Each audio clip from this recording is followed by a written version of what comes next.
দাবি আদায় না হওয়া পর্যন্ত সারা দেশের প্রকৌশল বিশ্ববিদ্যালয় শাটডাউন কর্মসূচি চালিয়ে যাওয়ার ঘোষণা দিয়েছেন শিক্ষার্থীরা।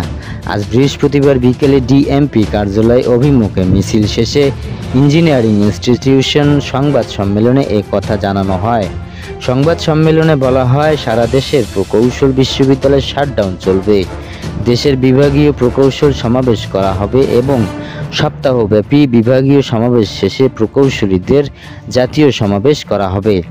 যারা দোষী সাব্যস্ত হবে তাদের উপযুক্ত শাস্তি নিশ্চিত করতে হবে।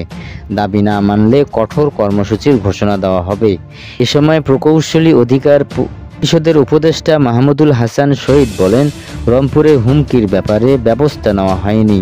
ছাত্রদের উপর হামলার বিষয়ে কোনো ব্যবস্থা নেওয়া হয়নি। উপদেষ্টারা কোনো ব্যবস্থা নেননি। এর আগে গতকাল বুধবার প্রকৌশল শিক্ষার্থীরা যমুনা অভিমুখে অগ্রসর হলে হোটেল ইন্টারকন্টিনেন্টাল মোড়ে পুলিশের বাধার মুখে পড়েন। সেখানে শিক্ষার্থীদের ব্যাপক মারধর করা হয়। শিক্ষার্থীদের 3 দফা দাবি।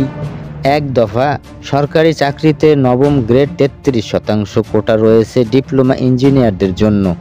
সেই কোটা বাতিল করে মেধার ভিত্তিতে নিয়োগ দিতে হবে। 10ম গ্রেড 100% কোটা রয়েছে ডিপ্লোমা ইঞ্জিনিয়ারদের জন্য। এটি বাতিল করে সবার জন্য উন্মুক্ত করতে হবে। 3, বিসিএস ডিগ্রি ছাড়া ইঞ্জিনিয়ার পদবি ব্যবহার করা যাবে না।